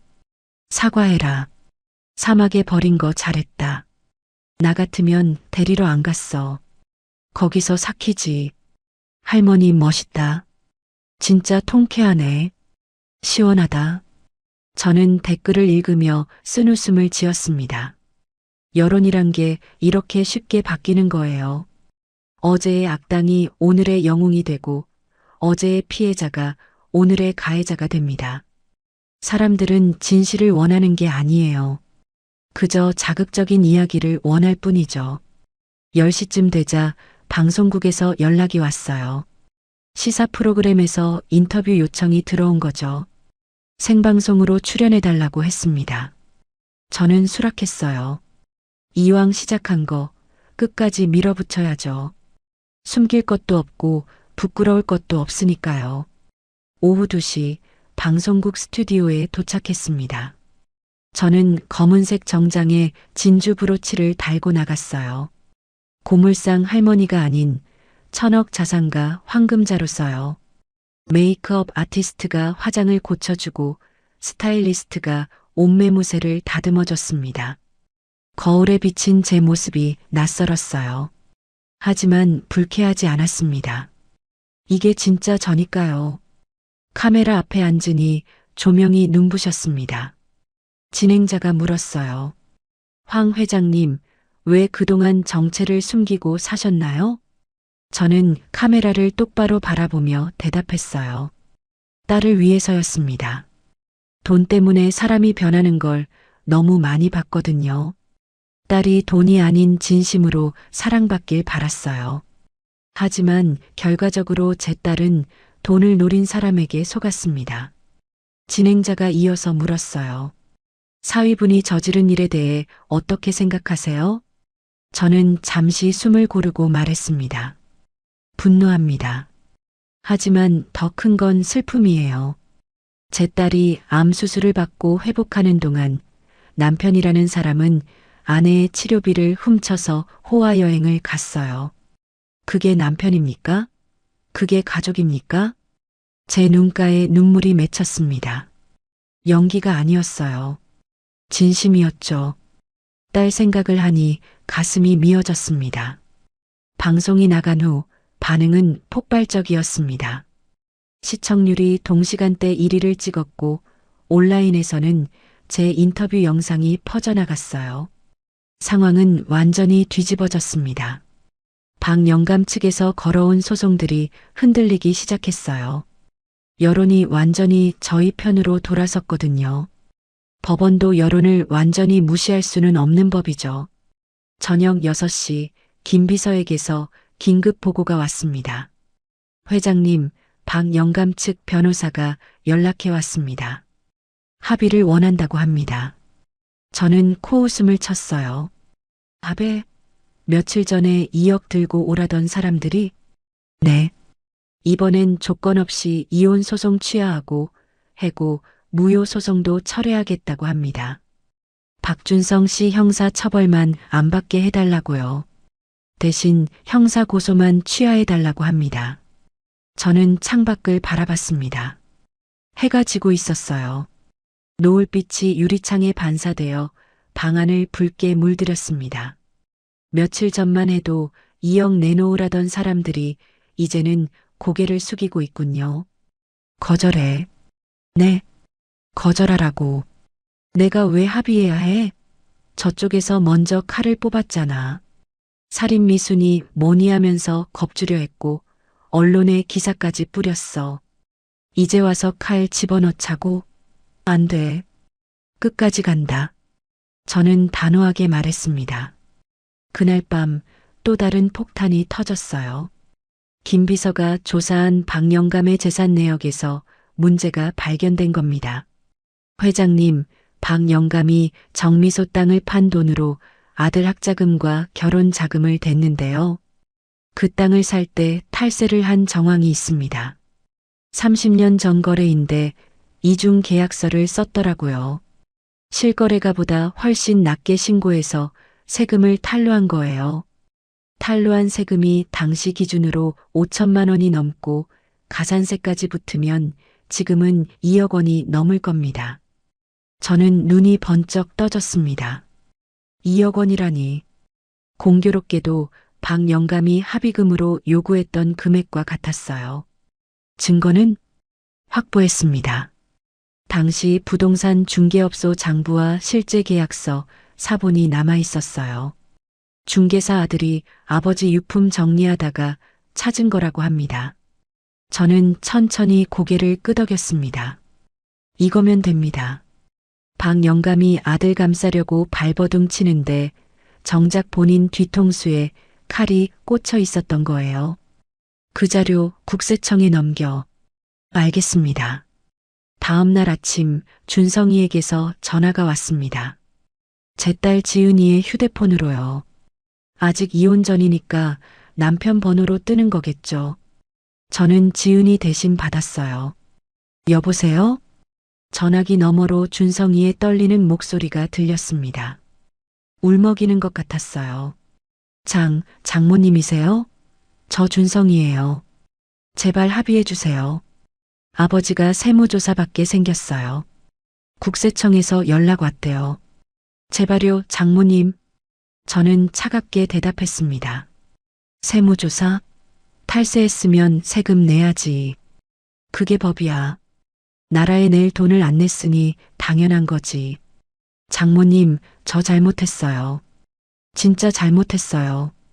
무릎 꿇을게요. 제발. 저는 한숨을 내쉬었어요. 이 인간은 아직도 모르는 거예요. 자기가 뭘 잘못했는지, 왜 이 지경이 됐는지. 자기 걱정, 아버지 걱정만 하고 있지. 아내한테 사과 한마디가 없어요. 박준성, 내가 왜 이러는지 알아? 돈 때문이 아니야. 내가 내 딸한테 한 짓 때문이야. 암 수술 받는 아내를 병원에 혼자 내버려 두고 사우나 갔지? 수술 끝날 때까지 안 왔잖아. 퇴원하는 날 빈집에 혼자 두고 두바이 갔지? 보일러도 안 틀어놓고. 아내 치료비 훔쳐서 명품 사고 호텔에서 샴페인 터뜨렸지? 그때 내 아내는 폐혈증으로 응급실에 실려갔어. 전화기 너머가 조용해졌어요. 내가 진짜 반성하는지 알고 싶으면 이혼 서류에 도장 찍어. 위자료 한 푼 안 받고 깨끗하게 헤어져. 내 딸 인생에서 사라져. 그러면 형사 고소는 생각해 볼게. 저는 전화를 끊었습니다. 손이 떨렸어요. 분노 때문이 아니라 그동안 참았던 감정이 한꺼번에 밀려왔기 때문이었죠. 옆에서 듣고 있던 지은이가 조심스럽게 물었어요. 엄마, 진짜 형사 고소 안 할 거야? 저는 딸의 손을 잡았습니다. 수술 후 여위어서 뼈가 만져지는 손이었어요. 아니, 할 거야. 반드시 해야지. 하지만 먼저 이혼부터 확실히 끝내야 해. 저 인간이 내 남편인 상태로 감옥 가면 너한테 불똥 튈 수도 있어. 재산 문제도 복잡해지고. 지은이가 고개를 끄덕였어요. 딸의 눈에는 더 이상 눈물이 없었습니다. 대신 단단한 결의가 서려 있었죠. 5년 동안 참고 견뎠던 딸이 드디어 깨어난 거예요. 엄마, 고마워. 엄마가 없었으면 나 정말 어떻게 됐을지 몰라. 바보야, 엄마가 안 도와주면 누가 도와주겠어. 이제 다 끝나가. 조금만 더 힘내자. 저는 딸을 꼭 안아줬습니다. 여윈 딸의 등이 손에 잡혔어요. 이 아이를 지키기 위해서라면 뭐든 할 수 있습니다. 그날 밤 저는 호텔 창가에 서서 서울의 야경을 내려다봤습니다. 반짝이는 불빛들 사이로 제 건물들이 보였어요. 강남 빌딩, 판교 상가, 재개발 지역의 토지들. 40년 동안 아무도 모르게 쌓아온 것들이었죠. 남편이 돌아가시고 혼자 키워온 재산이에요. 단 한 푼도 남에게 빼앗기지 않겠습니다. 이제 마지막 단계만 남았습니다. 이혼을 마무리하고 저 인간들에게 최후의 심판을 내리는 것. 횡령죄, 절도죄, 사기미수죄. 법정에서 모든 게 끝날 겁니다. 박영감의 탈세 문제까지 터지면 저쪽은 완전히 무너지겠죠. 저는 와인 잔을 들어 창밖을 향해 건배했어요. 박준성, 내가 뿌린 씨앗이 어떤 열매를 맺는지 똑똑히 보거라. 이제 진짜 끝을 보여줄 테니까. 내 인생이 어떻게 무너지는지 하나하나 지켜봐. 내일이면 모든 게 결판납니다. 일주일 후 서울가정법원 앞이었습니다. 저는 딸 지은이와 함께 법원 계단을 올랐어요. 오늘은 이혼 조정 기일이었습니다. 12월에 차가운 바람이 불었지만 제 마음은 오히려 따뜻했어요. 드디어 모든 게 끝나는 날이니까요. 법원 복도에서 준성이 일가와 마주쳤어요. 준성이는 일주일 만에 완전히 다른 사람이 되어 있었습니다. 볼이 푹 꺼지고 눈 밑에 다크서클이 시커멓게 내려앉아 있었어요. 양복도 구겨져 있었고 면도도 제대로 안 한 것 같았습니다. 일주일 전 방송에 나온 후로 회사 동료들도 친구들도 다 연락을 끊었다더군요. 박영감은 더 심했어요. 국세청 세무조사 통보를 받은 후로 밤잠을 못 잤는지 얼굴이 누렇게 떴더군요. 등이 굽어 있었고 눈빛에 힘이 없었습니다. 며칠 전까지 큰 소리 치던 사람 맞나 싶을 정도였어요. 황 여사와 민지는 아예 고개를 들지 못했어요. 언론에 얼굴이 공개된 후로 동네에서 손가락질을 받고 있다더군요. 암 걸린 며느리 치료비 빼돌려서 해외여행 간 시어머니. 그 꼬리표가 평생 따라다닐 겁니다. 조정실 문이 열리고 우리는 안으로 들어갔습니다. 흰 벽과 형광등 불빛이 차가웠어요.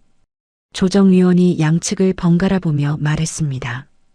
오늘 이혼 조정에 앞서 쌍방의 의견을 듣겠습니다. 피신청인 박준성 씨, 이혼에 동의하십니까? 준성이가 고개를 푹 숙인 채 대답했습니다. 네, 동의합니다. 재산 분할이나 위자료 청구는 없으신 거죠? 네, 없습니다. 조정위원이 고개를 끄덕였어요. 신청인 이지은 씨도 위자료 청구 없이 이혼만 원하시는 거죠? 지은이가 또렷한 목소리로 대답했습니다. 네. 저 사람한테 받을 것도 줄 것도 없습니다. 조정이 성립됐습니다. 서류에 도장을 찍는 지은이의 손이 떨리지 않았어요. 또렷하고 힘있게 도장을 찍었습니다. 5년간의 결혼 생활이 종이 한 장으로 끝났습니다. 사랑한다고 믿었던 5년, 참고 견뎠던 5년, 배신당했던 5년. 그 모든 세월이 끝난 거예요. 이제 새 출발이에요. 저는 딸의 어깨를 감싸 안았어요. 잘했어. 이제 다 끝났어. 이제 새로 시작하는 거야. 지은이가 고개를 끄덕였습니다. 눈가에 눈물이 맺혔지만 흘리지 않았어요. 슬퍼서가 아니라 시원해서 나오는 눈물 같았습니다. 법원을 나서는데 뒤에서 발소리가 들렸습니다. 돌아보니 준성이가 따라오고 있었어요. 장모님, 아니 황 회장님. 저는 걸음을 멈추고 그를 바라봤습니다. 준성이가 갑자기 무릎을 꿇었어요. 법원 앞 계단에서요. 지나가던 사람들이 쳐다봤습니다. 죄송합니다. 진심으로 죄송합니다. 제가 인간이 아니었습니다. 제가 미쳤었어요. 눈이 멀었었어요. 준성이가 이마를 바닥에 찧었습니다. 법원 계단 콘크리트 바닥에요. 쿵 하는 소리가 났어요. 저는 그를 내려다봤어요. 한때 내 딸의 남편이었던 사람. 내 딸을 가장 행복하게 해줄 거라고 믿었던 사람. 결혼식 날 그 환한 웃음을 아직도 기억합니다. 하지만 그는 내 딸을 가장 깊이 배신했어요. 박준성, 나한테 사과할 게 아니라 지은이한테 해. 준성이가 지은이를 바라봤어요. 하지만 지은이는 그를 쳐다보지도 않았습니다. 지은아, 미안해. 정말 미안해. 나 때문에 고생 많이 했지? 지은이가 천천히 입을 열었어요. 목소리가 차분했지만 단호했습니다. 박준성 씨, 나는 당신을 용서할 생각 없어요. 용서해달라고 하지도 마세요. 내가 암 수술 받을 때 당신 어디 있었어요? 사우나에 있었잖아요. 내가 퇴원하는 날 당신 어디 있었어요? 두바이에서 샴페인 터뜨리고 있었잖아요. 그런 당신을 내가 왜 용서해요? 준성이가 고개를 더 숙였어요. 그냥 내 인생에서 사라져 주세요. 다시는 연락하지 말고 다시는 내 앞에 나타나지 마세요. 그게 당신이 나한테 해줄 수 있는 마지막이에요. 지은이가 돌아서서 걸어갔습니다. 저도 딸을 따라 걸었어요. 뒤에서 준성이의 흐느끼는 소리가 들렸지만 돌아보지 않았습니다. 돌아볼 이유가 없었어요. 한 달 후 준성이는 검찰에 기소됐습니다. 업무상 횡령, 절도 사문서 위조. 혐의가 산더미였어요. 변호사가 선처를 호소했지만 소용없었습니다. 재판 결과 징역 2년에 집행유예 3년을 선고받았어요. 감옥에는 안 갔지만 전과자가 됐죠. 앞으로 제대로 된 회사에 취직하기는 어려울 겁니다. 허세 부리며 본부장인 척하던 남자가 이제는 이력서도 못 내는 신세가 됐어요. 박 영감은 탈세로 추징금 2억 3천만 원을 내야 했어요. 30년 전 탈세인데 가산세가 눈덩이처럼 불어난 거죠. 정미소 땅 팔아서 번 돈의 절반 가까이를 세금으로 토해낸 셈입니다. 게다가 탈세 전과까지 생겼으니 시골에서 얼굴 들고 다니기 힘들어졌을 거예요. 동네 이장 자리도 내려놓았다더군요. 황 여사는 동네에서 왕따가 됐다더군요. 같이 다니던 친구들이 다 등을 돌렸대요. 암 걸린 며느리 돈 빼돌린 시어머니. 그 소문이 온 동네에 퍼졌으니까요. 교회에서도 눈총을 받아서 발길을 끊었다고 합니다. 며칠 전 마트에서 우연히 마주쳤다는 이웃 말로는 완전히 늙어 보였대요. 자업자득이죠. 민지는 명품 가방 다 팔아서 언니 카드 대금 갚느라 정신없다고 들었습니다. 400만 원짜리 가방이 중고로 팔리니까 100만 원도 안 됐대요. 도난 카드 사용으로 경찰 조사도 받았고요. 벌금 300만 원 내고 겨우 마무리됐다더군요. 허세 부리던 인스타그램 계정은 삭제했어요. 팔로워들한테 욕먹기 싫었겠죠. 저요? 저는 다시 고물상으로 돌아왔습니다. 정장을 벗고 다시 낡은 작업복을 입었어요. 진주 목걸이 대신 목장갑을 끼고요. 사람들은 왜 천억 자산가가 고물상 일을 하느냐고 묻습니다. 하지만 저는 이게 좋아요. 손으로 뭔가를 만지고 정리하고 가치 없어 보이는 것에서 쓸모를 찾아내는 일. 그게 제 인생이었고 앞으로도 그럴 겁니다. 어느 날 오후 저는 고물상 마당에서 고철을 분류하고 있었어요. 그때 딸 지은이가 찾아왔습니다. 손에는 서류 봉투가 들려 있었어요. 엄마, 나 취직했어. 저는 손을 멈추고 딸을 바라봤습니다. 취직? 어디? 엄마 회사. 김 전무님이 소개해줬어. 부동산 관리팀이래. 엄마 건물들 관리하는 거. 저는 눈이 커졌어요. 김비서 그 녀석, 나한테 말도 안 하고 무슨 짓이야. 지은아, 내가 왜 거기서 일해? 엄마 돈 있잖아. 엄마, 나 이제 혼자 살아야 해. 엄마 돈으로 평생 놀고 먹을 순 없잖아. 내 힘으로 살고 싶어. 그리고 솔직히 엄마 재산이 얼마나 되는지 알고 싶기도 하고. 1,000억이라는데 진짜야? 지은이가 장난스럽게 웃었어요. 저는 한숨을 쉬면서도 웃음이 났습니다. 그래, 이게 맞지. 이렇게 씩씩하게 다시 일어서는 거지. 남편한테 기대서 살다가 배신당한 딸이 이제 제 발로 서겠다고 하잖아요. 그래, 열심히 해. 근데 특혜 같은 거 기대하지 마. 엄마라고 봐주는 거 없어. 알아, 엄마. 걱정 마. 나 일 잘해. 두고 봐. 딸이 환하게 웃었습니다. 암 수술 후 처음 보는 밝은 웃음이었어요. 해맑고 시원한 웃음. 저는 그 웃음을 보며 가슴이 뭉클했습니다. 이 웃음을 지키기 위해 싸웠던 거예요. 이 웃음 하나면 1,000억도 아깝지 않아요. 참, 엄마. 응? 병원에서 검사 결과 나왔는데 암 재발 소견 없대. 림프절전이 걱정했는데 깨끗하대. 3개월마다 검사 받으면 된대. 저는 그 말을 듣고 눈물이 핑 돌았어요. 그동안 가장 무서웠던 게 바로 그거였습니다. 복수고 뭐고 딸이 건강하지 않으면 다 소용없잖아요. 참으려 했는데 참아지지 않았어요. 딸을 끌어안고 한참을 울었습니다. 다행이다. 정말 다행이다. 하늘이 도운 거야. 엄마, 울지 마. 나 이제 괜찮아. 진짜 괜찮아. 딸이 제 등을 토닥여줬어요. 언제 이렇게 컸나 싶었습니다. 아픈 딸을 내가 챙겨야 하는데 오히려 딸이 나를 위로해주고 있었어요. 저녁 노을이 고물상 마당을 물들였습니다. 녹슨 고철 더미 위로 붉은 빛이 내려앉았어요. 누가 보면 초라해 보일 수도 있겠지만 저한테는 세상에서 가장 아름다운 풍경이었습니다. 이 고물상에서 딸을 키웠고 재산을 모았고 지금 딸과 함께 앉아 있으니까요. 저는 딸과 나란히 앉아 하늘을 바라봤습니다. 지은아, 앞으로 어떻게 살고 싶어? 글쎄, 일단은 일 열심히 하고 돈 모아서 엄마한테 뭐 사드리고 싶어.